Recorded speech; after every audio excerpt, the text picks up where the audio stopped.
త్వరలో గంజాయి రహిత రాష్ట్రాన్ని చూడబోతున్నామని ఆంధ్రప్రదేశ్ హోంమంత్రి వంగలపూడి అనిత అన్నారు.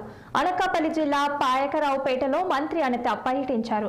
పాయకరావుపేట ప్రభుత్వ బాలుర బాలికల పాఠశాలను మంత్రి సందర్శించారు.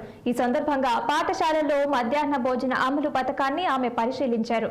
పాఠశాల పరిసర ప్రాంతాల్లో గంజాయి వినియోగం ఎక్కువైనట్లు తమ దృష్టికి వచ్చిందని మంత్రి తెలిపారు. గంజాయి నిర్మూలనకు కట్టుదిట్టమైన చర్యలు చేపట్టామని మంత్రి తెలిపారు. ప్రజల సహకారంతో ఆంధ్రప్రదేశ్ ను గంజాయి రహిత రాష్ట్రంగా తీర్చిదిద్దుతామని హోంమంత్రి అనిత అన్నారు. నియోజకవర్గంలో పాయకరావుపేట మండలంలోని పాయకరావుపేట టౌన్ లో ఉన్న హై స్కూల్స్ ని సడన్ గా విజిట్ చేయడం జరిగింది. ఈరోజు గవర్నమెంట్ మెయిన్ హై స్కూల్ అదేవిధంగా ఇక్కడ గర్ల్స్ హై స్కూల్ రెండింటినీ కూడా సడన్ గా విజిట్ చేయడం జరిగింది.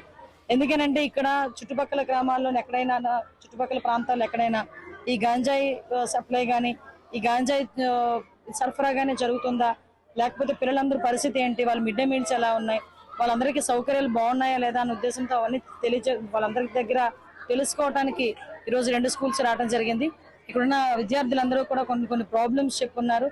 వాళ్ళకి అంటే మ్యాక్సిమం కొంత బిల్డింగ్స్ లేవని, అదేవిధంగా ల్యాబ్ లేదని, స్టాఫ్ ప్యాటర్న్ కూడా కొంచెం తక్కువ ఉన్నారని చెప్పడం జరిగింది. అదేవిధంగా మెయిన్ హై స్కూల్లో కూడా ఇక్కడైతే కొంతమంది ఇక్కడ ముఖ్యంగా గర్ల్స్ హై స్కూల్ దగ్గర ఈ చుట్టుపక్కల ప్రాంతాల్లో గంజాయి తీసుకుంటూ కొంతమంది అబ్బాయిలందరూ కూడా ఇబ్బందులు పెడుతున్నారని చెప్పి స్టాఫ్ ఇక్కడ కంప్లైంట్ ఇచ్చిన వెంటనే పోలీస్ డిపార్ట్మెంట్ వాళ్ళు ఆల్రెడీ సీసీ క్యామ్స్